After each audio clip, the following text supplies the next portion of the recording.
What's good, y'all? This is your boy. I'm here with another video. This is just, I think, episode 7, I believe. This is just a quick look of what's going on in the league. We had about a good week and a half in already, so just want to show everybody what's been going on with the league so far. As you can see, I'm up here. I started off last year just trash, shitty as hell. I didn't have the best supporting cast, and everybody was young and didn't develop yet. So I have, I'm in the second, I'm second place right now in the West. Um, Thanks to activity and wins. I'm gonna show y'all right now. The Spurs definitely played a lot more. The minimum to play in this league is 30, so teams are already almost done. Like the Spurs is already at 24. I'm at 17. I think the Wizards is damn near done already, 25. So, yeah, that's what's going on in the West. I'm just gonna show y'all one more time. Just the West, what's going on. These are the records. Some teams are disappointing. Some teams just hasn't found their calling yet, their identity, and some teams just don't have it all. Like the Spurs, they just don't have it yet. They're definitely gonna get one of the top picks this season. The Jazz are disappointing me. I actually expected them to do so much better. Maybe he's just not playing well with the type of players he has, or he just doesn't find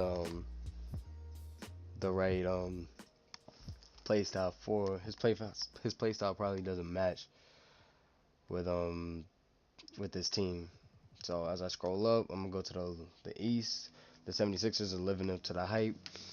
I don't think I want to do rankings just yet, because there are some teams on the bottom that just hasn't played that much yet. I could, but then I won't. So yeah, this is what it's looking like. The Celtics didn't lose yet. Excuse me. The Celtics lost once, actually. What I meant, the 76ers are dominating. The Heat, solid. The Magic, I played a game against the Magic. I took one game from him. The Hornets are starting off strong, a lot better than what they did last season. And yeah, like I said, some teams just hasn't found the time to be able to play much games. So I can't really judge how the Cavaliers would do, or the Raptors. The Knicks actually, surprisingly, has played the most games out of the 2 seasons already, combined. Like last season combined, he's already played more. So I'm proud of him. Shout out to him. Now we just got to work on the win columns, but he's a work in progress. So his team is. So I'm gonna show you some stats. League leaders in scoring, and then I'm gonna show you some team stats and rookies reports. First, let's look at the rookie. So for some reason in the world, the most complained about rookie by the Warriors, because he was so unhappy about getting him, averages 29 points a game. I just don't get it. I haven't played him yet. I don't know if he's using them a lot or just giving them a whole lot of touches. I'm curious to see how many shots he takes, so we're gonna look at that right now. He takes. Wait, where is it? So he's taking 31 3-pointers. I think I missed it. Alright. He doesn't even play the most minutes out of all the rookies, so that's bothering me too. Whatever, I guess he's just a solid scorer. He's probably one of the best scorers in the draft. Then you have Kenny Frank, Bamba. Bamba's been solid. I actually love Bamba. I wish I had him or Robert Williams. I really messed up when I picked DeAndre Ayton. See, DeAndre Ayton is somebody is great. I'm gonna show you his stats. DeAndre Ayton's all the way down here. See, he's just an enforcer, like a defensive enforcer, but he's not just locking that down. Like he has the badge, but for some reason he just it just doesn't look like he's doing what he has to do. You look at Reggie Williams. I should have been picked him. He's at 76 offense, and he's a better defender. The only thing is that he's 6'9", but he's a power forward, so I could definitely run him against certain people. And Bamba is great too. He's just not as great at defense, but he's big as hell too, and he can play both positions. So I missed out on that. So that's the rookies so far. Yeah, the best rookies is, it's on paper. Luka's definitely doing the best right now. He's on a fast-paced shooting, fast-paced scoring team, so he's definitely gonna get those looks. Very, very, very unselfish team that he's on. So I can't expect. I didn't expect him to score 29 damn points a game. I'm sure that's gonna go down when he plays like 40 games. There's no way in hell I assume that's gonna happen. But anyway, let's move on to the league leaders. So I'm just gonna show you all the league leaders of this, and then I'm gonna show you all positions combined. Don't even look for my team because they're not gonna do that. My best scorer averages like 19 some points, I think. So you got Durant, you got the rookie right here for some reason. You got Kawhi, you got a bunch of 30-point scorers. This is a high averages. I don't expect this to stay up. My only problem with this is that Derrick Rose is up there, and he is not that damn good anymore to be 10th in scoring. But that'll go down soon as people figure out how to lock him down. Giannis, my boy, is doing what he has to do. This dude's a 97 overall. It's time to see some championships from this team, and I think it's gonna come. I think he has the personnel to be doing it too. So I'm gonna show y'all just the separately point guards. So Steph Curry just dominates. I'm just gonna show you the top 10. Dinwiddie, he only played one game, so he don't count. For some reason, Markelle Fultz is there with an 80 overall, but that's cool, I guess. George Hill is somebody that was on my team that didn't want to score when I wanted him to score, but it's great. I just love seeing him score on other teams. It's just beautiful. I just love when people do that. Moving on to shooting guards, Klay Thompson. I expected that. I expected him and James Harden. But the thing about the Rockets user is that he doesn't really like James Harden, so it's not like once he's available to trade, I suggest everybody to hop on that and no homo, get on that trade. Because he's definitely marketable, because this guy he's not a fan of using him. So for all those out there that pay attention to the trade cap sheet, the cap sheet, make sure you pay attention to when he's gonna be a free agent. I think after the next semester he will be. Just show y'all the 9th and 10th, and there it goes. Zach LaVine it looks like he's doing great, but then like the Bulls tells me like he just does stupid shit, so don't trade for him. Sorry, Bulls. Moving on to small forwards, this is where you finally see some of my guys. That's Paul George, top 10. I'm happy about that. He's definitely been the real reason why my team is successful like this. He's been my go-to scorer. I have Chris Paul, obviously, but he's 6 foot, and most of the guys guarding him are good defenders and way taller than him. So I got to figure out how to use him more. It definitely helped me win more games. And scroll down to the top 10. Jason Tatum's doing great. He's progressed very nicely. I think he was like an 80 overall or something like that, or lower when he got drafted. His first season. So moving down, we got Porzingis, Laurie, who's been great. I'd love to have Laurie on my team. This dude's a great scorer. He just sucks at defense. OD. Jabari is always good. AD, who is definitely on the trade market. So those who want to be, those on the lookout for, AD, send him some offers, because he's definitely looking to shop him. Boogie's he's locked down. He's not being moved, but AD will be. And then last but not least, we got my boy Scal. He's definitely doing work. So I got 2 guys top 10. That's really good. That's actually worth me being being second in the West. I got 2 guys top 10 in scoring. And last but not least, we got the centers. Boogie's doing what he has to do. It's not even fair. Whiteside is very solid. I don't even know what the hell. Now, the Nuggets is doing all this, but I'd like to see him score like 20-something a game with Jokic, and he needs the supporting cast to do work, because he's under 500 by getting him out.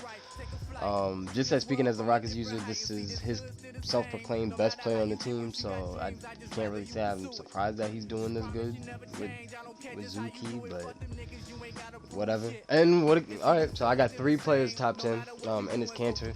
The reason why he doesn't score more, because he's definitely a better offensive player than Scal. In the paint, that is. Scal is a lot more diverse, because he can shoot from 3, even though he has a D+ 3-point rating. If you release it right, he will make it. But the reason why is because everybody wants to double team this man, and it's Cancer. It's mad frustrating. I'm not gonna lie, it pisses me off every single time. This is actually why I'm taking a break from 2K, So every game being played, you'll have to watch other people play. Because Enes Kanter, when he touches the ball in the first minute of the game, double teamed automatically. I understand if he got hot, and then I'm like, all right, double team him, because I'm not gonna tell you to lose. But how do you even know he's gonna have a good game? You're just gonna double team him. And everybody thinks they're low. Everybody thinks they're low when they do this.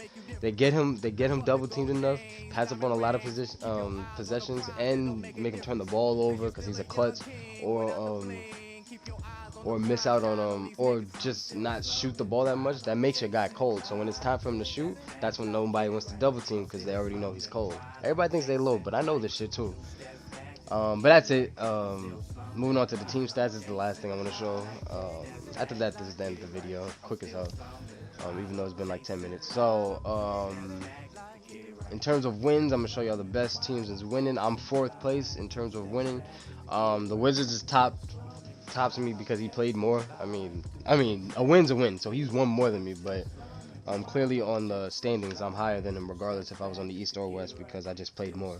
Because I won more, my percentage is higher. So yeah, but shout out to the Wizards though. He's playing the most already. He's OD fucking active, so active that I'm tempted to kick him, to be honest, unless he trades one of his best guys.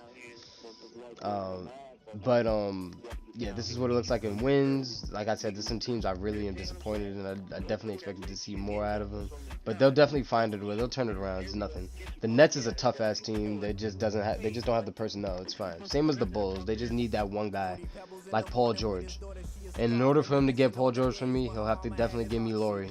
I mean, that's it. If he wants that guy, he definitely has to trade him.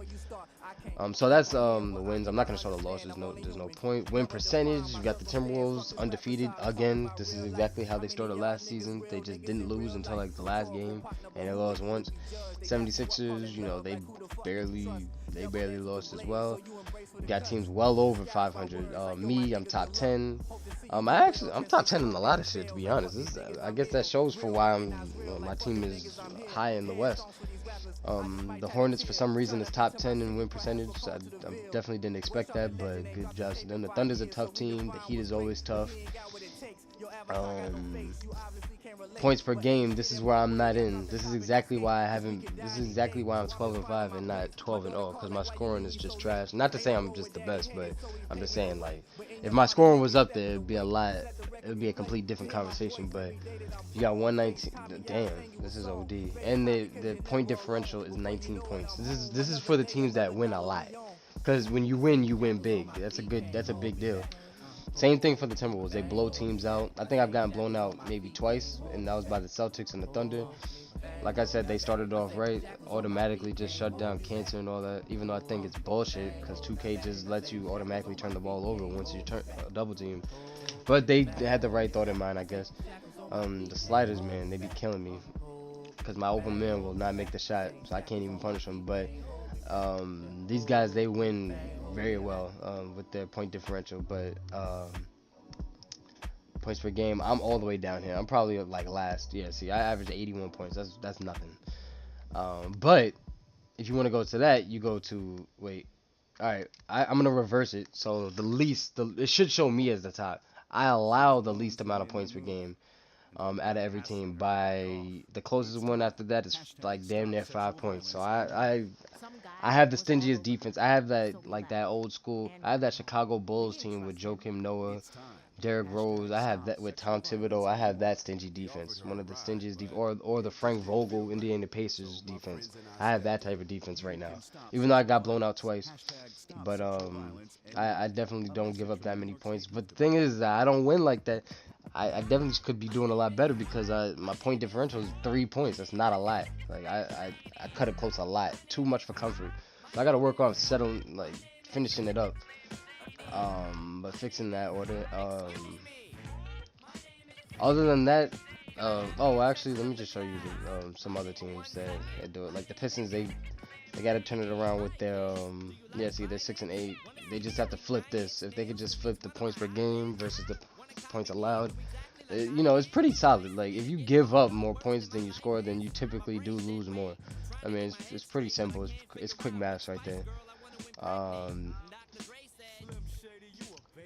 Yeah, but that's about it. That's like the I'm not gonna do a ranking right now. Like I didn't even think about it. But that's about it of this video. Just wanted to give a quick brief, even though it's like 15 damn minutes, of me talking about what's going on in the league, the standings, the stats, percentages. I try to give the most important percentages. And that's about it. If you liked the video, give it a thumbs up. If you disliked it, you know, leave a comment why you didn't. And also hit the dislike button. If you want to keep up with the league, be sure to hit the subscribe button. I will be posting videos all the time. Just had to take a quick little hiatus, just to give it time so everybody could get some stats in. And that's about it for y'all. Alright, peace.